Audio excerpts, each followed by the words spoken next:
There was a flute of champagne on the windowsill, half full, lipstick smudge on the rim, and I had no idea how it got there. But that's not where this starts. It starts with a sound. Not a scream, not a crash, just the quiet, almost apologetic click of my phone connecting to an accidental call. I wasn't even holding it. It was lying face down on the table next to my cup of chamomile tea, untouched, going cold.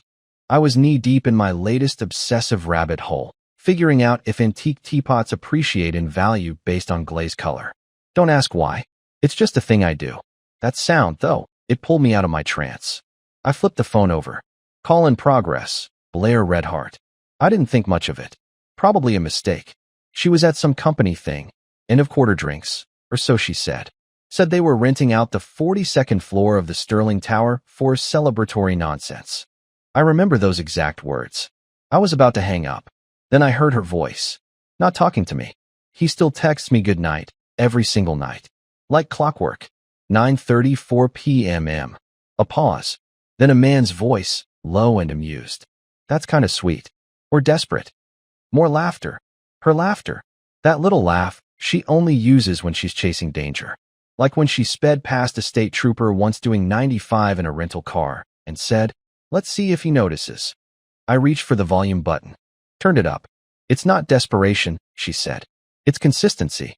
He just still believes we're good." That hurt, but not as much as what came next. If I told him the truth, I think he'd break. Like, fully snap. He's too fragile.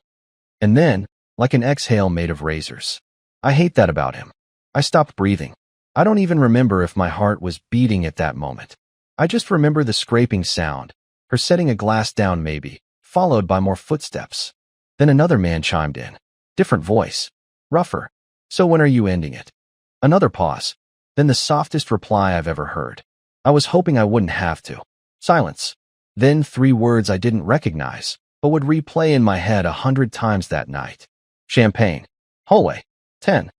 The line went dead. My phone was still in my hand. I was still in the same spot. But I wasn't me anymore.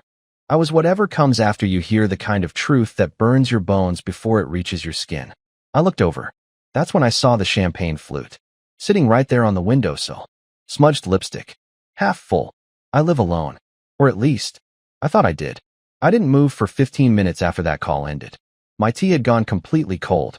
The condensation from the untouched champagne glass on the windowsill had formed a little ring, like proof that something real had happened, something I hadn't imagined. I just sat there, staring at it, trying to convince myself that maybe it had been left by a friend, or maybe I had forgotten we had people over recently. But no, we hadn't had guests in weeks. And I don't drink champagne. Not since New Year's 2018, when I ended up on the bathroom floor promising the ceiling I'd never do it again. There was only one other explanation. Someone had been here. No, someone had been here with her. That idea crawled through my brain like a centipede. Disgusting. Invasive. Impossible to ignore. I opened the bedroom door quietly, as if I might find her in there, laughing on speakerphone, surrounded by secrets and betrayal. But the bed was empty. Perfectly made. The way I left it. I began checking drawers, not because I expected to find anything, just to do something. Her nightstand was locked, which I already knew, but had never questioned. She said it was for privacy, and that we all deserve to keep a little corner of ourselves. I always found that poetic. Stupid me. It took me 2 minutes to pick the lock. I watched enough YouTube videos on lockpicking during lockdown to become mildly proficient. I always thought it was just a quirky skill. Never imagined I'd use it like this. Inside her drawer was a small, unmarked black phone. Old school. No fingerprint sensor. No facial recognition. Just a 4-digit passcode and a faint scratch on the screen. It was powered off. I turned it on. The lock screen glowed to life. For digits. I stared at it. Tried her birthday. Denied. Tried our anniversary. Denied. I almost gave up. Then I typed in 0934. The time I text her goodnight every night. Unlocked.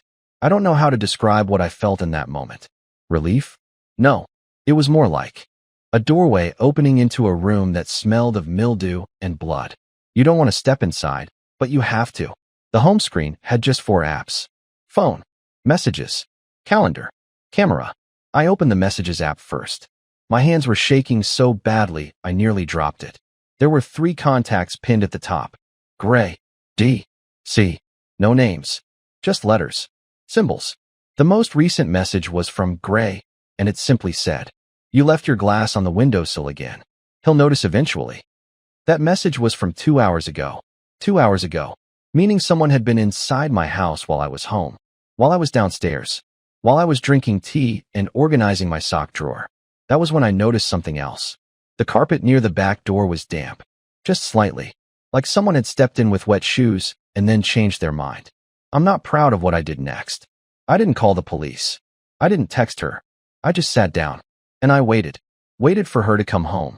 Because I needed to see her face when I asked what the hell 0934 really meant. She walked through the front door at exactly 12:47 a.m. I heard the click of her heels before I saw her. That confident, light rhythm she always had when she was tipsy and trying to seem like she wasn't. She smelled like citrus perfume and hotel bar bourbon. The kind that sticks to your clothes and follows you into conversations you regret the next morning. Her coat was off before she reached the kitchen. She was humming. Humming. I watched her from the hallway, holding the black phone in one hand and pressing my other palm so hard against the wall I thought I might go through it. She didn't see me right away. She was too busy opening the fridge and pretending we were still in the version of reality where I didn't know who she was anymore. "Hey babe," she called out casually, pulling out the orange juice. "Want some? I'm parched. Didn't drink much." She said it without irony, while pouring herself a glass with the smooth hands of someone who's mastered the art of lying in the middle of the night. I didn't answer. She finally turned and saw me, and for half a second her face fell, just slightly, just long enough for me to notice the flicker of "oh no." But it was gone instantly, replaced by a smile so perfectly crafted it made me sick. "What's wrong?" she asked, setting the glass down. "You look pale." I held up the black phone. Her expression didn't crack, not in the way I expected. No gasps. No sudden denials. She didn't even flinch. Instead, she just stared at it, and then looked at me like I was the one who had violated something sacred. "Where did you get that?" Her tone dropped half an octave. "Not scared. Careful. Your locked drawer," I replied. My voice was shaking, but I kept it low. "You always said we should have no secrets, remember?" She sighed. Not dramatically. More like someone disappointed that their favorite series got canceled too early. She leaned back against the counter, crossing her arms, staring past me into some invisible space. "Why would you go through my things, Elmer?" I nearly laughed. Actually laughed. That brittle, bitter kind that comes from somewhere just above heartbreak and just below madness. "Because someone named Gray texted you tonight, telling you that I'd noticed the glass on the windowsill. The one with your lipstick on it. The one you left while he was here." Now she flinched. "Barely. But I saw it." "I didn't cheat on you," she said quickly, reflexively, like she'd practiced it. "I never said you did." I stepped forward. "But you were here. And so was he. While I was here. In this house. You snuck him in while I was on the damn couch." She closed her eyes and rubbed her temple with her thumb and middle finger, like I was giving her a migraine. Like I was the problem. Then she said something I'll never forget. "You don't know what it's like to feel trapped in softness, Elmer. You don't know what it's like to be smothered by kindness." Smothered. By kindness. That's what she called me. A pillow over her face made of soft words and home-cooked meals. I didn't know whether to scream or collapse. "I've been nothing but good to you," I whispered, my throat raw. "And that's your prison?" She turned away from me, still not crying, still perfectly composed, and started walking toward the hallway. But I wasn't done. "What does 0934 mean?" She stopped. Didn't turn around. "It's the time I stopped loving you," she said flatly. And then she walked into the bedroom and locked the door. I stood there, blinking like someone just struck me blind in one eye. The phone was still in my hand. My entire body was shaking, but I couldn't cry. Not yet. There was something deeper now. Something colder. Because as much as that moment gutted me, there was something worse I hadn't told her. That phone. It had voicemails. 7 of them. And the last one had my name in it. The thing about pain is that it doesn't always scream. Sometimes it whispers. It plants itself in your chest like a slow-growing root, and before you know it, it's wrapped around your lungs. That's how it felt holding her burner phone at 1:13 in the morning, staring at the voicemail icon like it was some kind of cursed object. 7 messages. No timestamps. No transcripts. Just little gray bubbles waiting to be played. I told myself not to listen. Told myself that knowing more wouldn't make any of this easier. But I've never been good at resisting the truth, even when it's wearing steel-toed boots and aiming straight for my ribcage. I played the first 6 in a row. The first 5 were from the same voice, calm, calculated, smooth. A man who had clearly rehearsed what he wanted to say. Some were short, miss you already. Others were longer, hinting at dates they'd planned, memories they were reliving without me. One of them, and I can't forget this, included audio of them laughing together. Not a voicemail, just a recording he sent her, probably from his phone. The kind you send when you're too infatuated to care about boundaries. I don't know where they were, but I could hear her giggling and saying, "Stop, he might hear." And him replying, "That's what makes it fun." The 6th voicemail? Silence. Pure silence. 17 seconds of it. But you could hear the wind. A car door closing. It felt deliberate, like he wanted her to know he was close, without saying a word. Then came the 7th. And this one started with my name. Elmer. Just that. Nothing else for 2 full seconds. The way he said it made my skin crawl. He knew. He knew I would hear it eventually. I imagine by the time you're listening to this, you've found the phone. Or she let you find it. Hard to say, really. Blair's unpredictable like that. But I wanted to tell you something directly, man to man, if you still believe in that kind of thing. His voice wasn't threatening. It was smug, controlled, like someone narrating a documentary about how they stole someone's life and were proud of the editing. You didn't lose her because you were bad. You lost her because you never noticed when she got bored. I froze. Every hair on my body stood up. That sentence hit harder than anything Blair had said. She tried, Elmer. She tried to live the life you built. The small one. The quiet one. But the truth is, she was starving. You gave her peace when she wanted chaos. You gave her safety when she needed to feel alive. I'm not better than you. I'm just less afraid of fire. Then he laughed. Not loud. Just a low, satisfied chuckle. Don't hate her too much. You gave her everything you had. It just wasn't what she wanted. You don't need a villain here, Elmer. You need a mirror. The message ended there. No signature. No clue. Just his voice in my ear, coiled like a snake I'd never seen until it bit me. I put the phone down gently, like it was something fragile. Or radioactive. I didn't cry. Didn't yell. Instead, I just stood up, walked to the bathroom, looked in the mirror, and for the first time in my life, I didn't recognize the man looking back. He looked tired, pale, soft, like house slippers. That's when I knew this wasn't just about betrayal anymore. This was about erasure. About a version of me that had slowly been scraped away while I smiled through it, bringing her coffee every morning and thinking it meant something. And the worst part? I still loved her. But that love was beginning to rot, and I wasn't sure what version of myself would crawl out from under it next. Sleep didn't come. I didn't even try. I just sat on the edge of the couch with the burner phone beside me, the blue light of the television flickering in the background like an open wound I couldn't bandage. At some point, Blair must have fallen asleep behind the locked bedroom door. Or maybe she was just pretending. Either way, the house was silent. Not peaceful silent. The kind of silence that feels like it's pressing on your chest, reminding you that something has changed and you'll never quite fit back into your skin the same way again. It's a strange thing, realizing the person you trust most has been walking around with a second life. Not a secret fling, not a dumb mistake, but a fully formed, intentional second existence. And you? You've been background noise in your own home. A placeholder. Something to return to for stability between reckless chapters. But something in that 7th voicemail wouldn't let me go. You need a mirror. Those words echoed like a mocking voice in an empty cathedral. I couldn't stop thinking about how calm he sounded, how calculated. Like he didn't just steal my wife, he dissected me in the process. I wanted to understand how it happened. Not because I wanted closure, screw closure, but because I needed to know how deep the deception went. And I had one last place to look. The night drawer. It's what Blair called the little drawer in the hallway console. She always kept it locked. Not her jewelry box, not the safe in the closet, just this oddly small, ordinary drawer. She claimed it was where she stored private journals, old letters from her grandmother, sentimental things she wasn't ready to share. I respected that. Everyone deserves one drawer, right? But tonight, that drawer felt radioactive. I fetched the lockpick again. Hands steadier now. Practice makes perfect, I guess. It clicked open in less than 30 seconds. The first thing I noticed was the envelope. Cream-colored, thick paper, sealed with a wax stamp that had been broken, like it had been opened and resealed multiple times. Inside were 4 photographs. Physical prints. Who prints photos anymore? One was of her and a man I didn't recognize. Blonde hair. Sharp jaw. He looked like someone who called waiters by their first names and never said thank you. They were standing in front of a large mirror in what looked like a hotel lobby, but not just any hotel. I recognized it instantly. It was the Sterling Tower, the same building where her quarterly event had been. The timestamp on the back said 2 months ago. 2 months.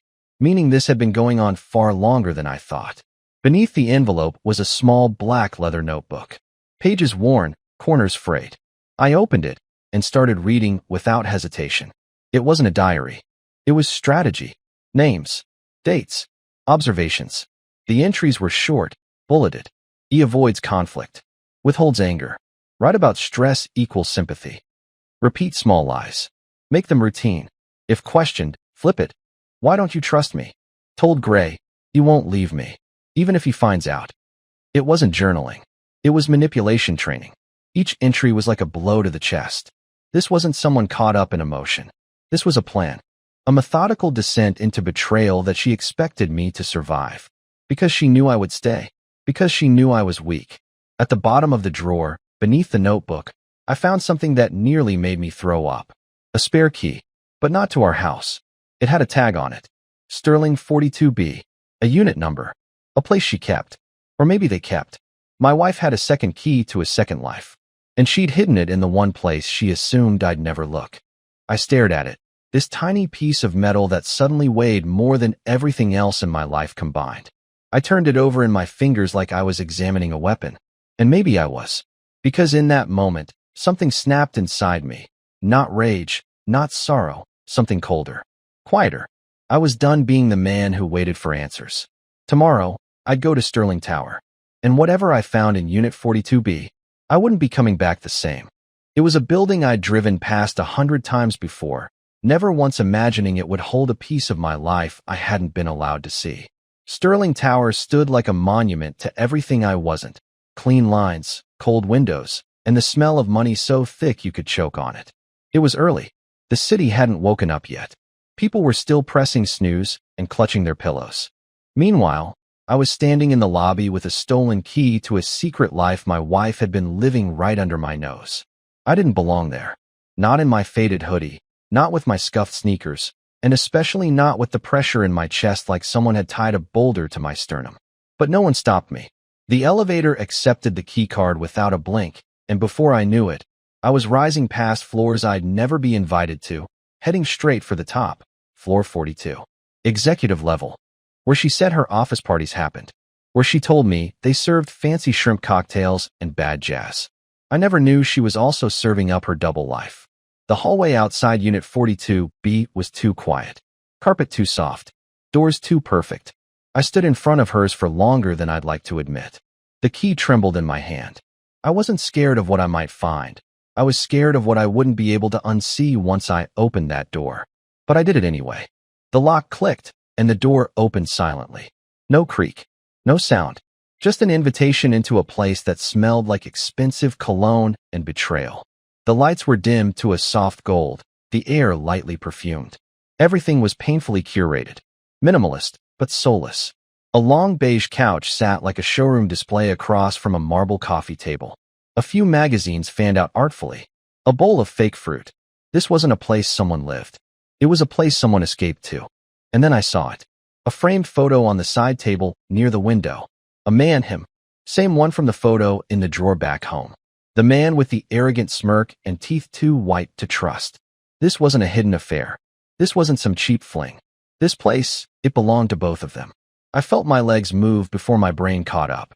I was walking through the apartment like I had some right to it. Opening drawers, scanning bookshelves, examining every piece of evidence of a life I hadn't been invited to. Her clothes were in the closet.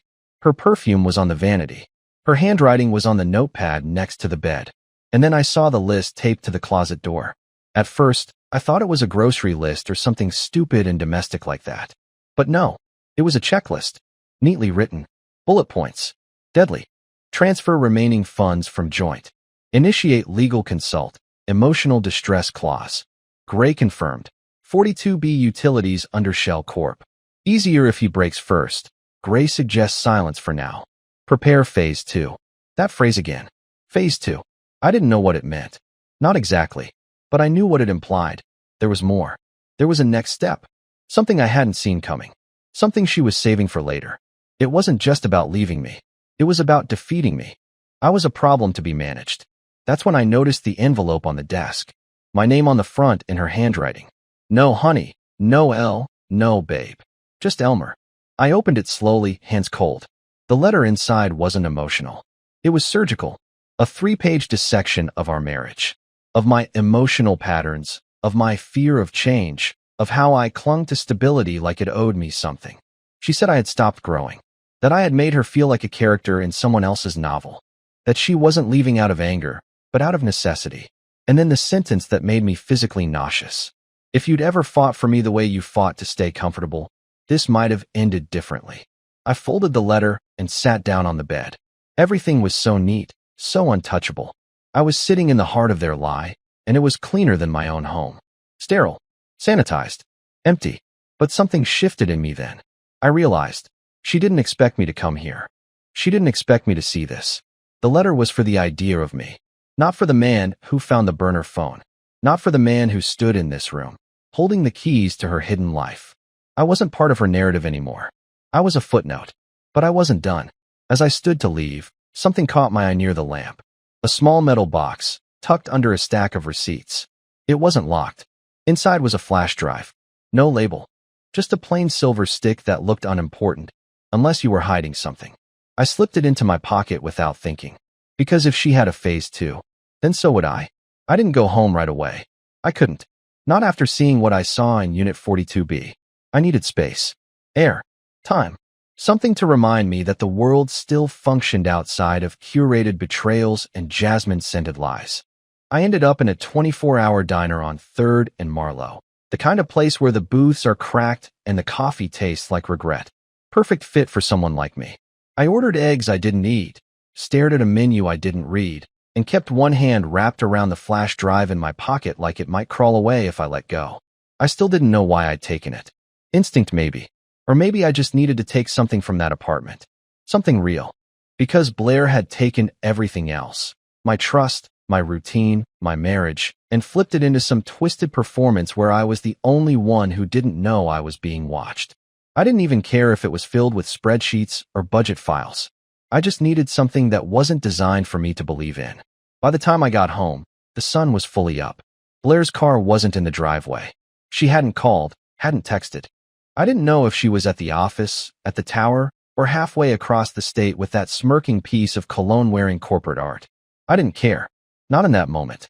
I plugged the flash drive into my old laptop, the one she never used because it froze too often, and waited as the files loaded. There were 5 folders, all unlabeled, just strings of random letters and numbers. But once I clicked into them, it became clear they weren't random at all. Videos. Dozens of them. Audio files. Screenshots of texts. Even scanned copies of handwritten notes. And almost all of them had my name in the metadata. I opened the first video. It was footage of our living room. Not from a phone. From a mounted camera. A hidden camera. It was dated from almost 8 months ago. The quality was good. The angle? Even better.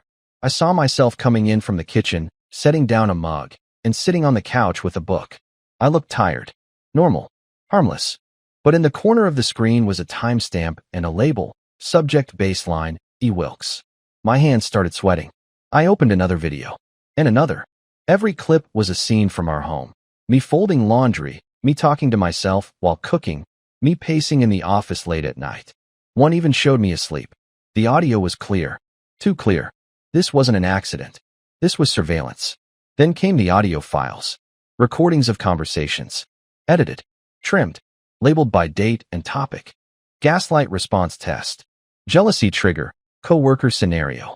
Subject exhibits hesitation when confronted directly. I opened a text document next. My name was at the top in bold. Underneath it, bullet points. Just like the ones I found in her notebook, but worse. More clinical. Like a lab report on a failing experiment. Subject defaults to emotional retreat. Avoids direct confrontation. Responds to guilt cues, tears, emotional distancing. Still believes apology equals restoration. Note: effective delay tool. Projected mental collapse post-reveal, low probability. Monitor. Monitor. They were monitoring me. This wasn't just cheating. It wasn't even manipulation anymore. This was data collection. Cold. Strategic. Like I was the control group in some sick emotional experiment. The worst part? I found her voice. On recordings. Not just talking to Gray, but talking about me to someone else. He's like a well-behaved dog. Loyal. Predictable. He'll whine when he's confused, but he won't bite. There was laughter. Then she added, once we have the right clips, we'll show him what he needs to believe. That he's unstable. That he's the one unraveling. He'll accept it. He always does. I pushed the laptop off my lap. It hit the floor with a dull thud. I couldn't breathe. My ears were ringing. My vision blurred. Not from tears, but from something heavier. Something darker. Not sadness.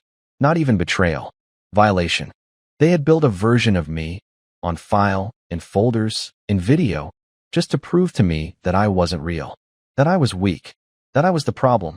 I had been gaslit, observed, weaponized. And for what? For her to walk away with a clean slate? For him to swoop in like the savior while I rot in a manufactured breakdown? No. No, not this time. They had a phase 2. Now I had one too. I started backing up the files. Every single one. Onto multiple drives. One went into a safe deposit box. Another into my cloud storage. A third on a separate SD card taped to the bottom of my car's glove compartment. And then I began writing. Not just notes. Not just memories. But a full timeline. Every detail. Every discrepancy.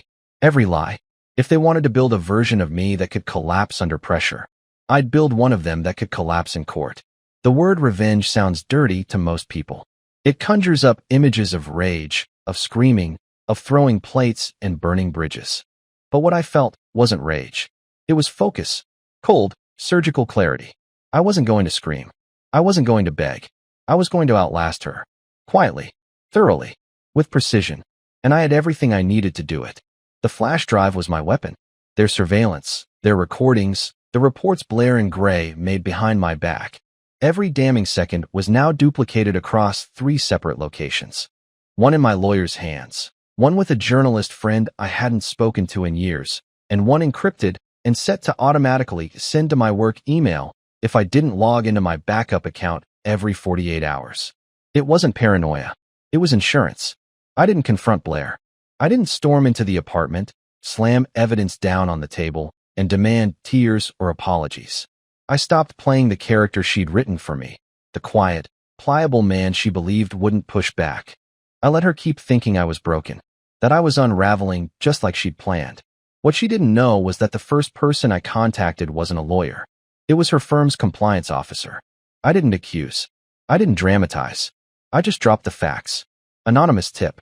Evidence of an undisclosed relationship between a senior consultant and a high-level client executive, Gray, accompanied by surveillance footage gathered without consent in a shared marital residence. All signed off with a simple, "You may want to review this for ethical implications before legal trouble emerges." Within 3 days, Blair was placed on administrative leave pending investigation. Gray disappeared from the firm's public partnerships page. By the end of the month, she was officially terminated. And that was only phase 1.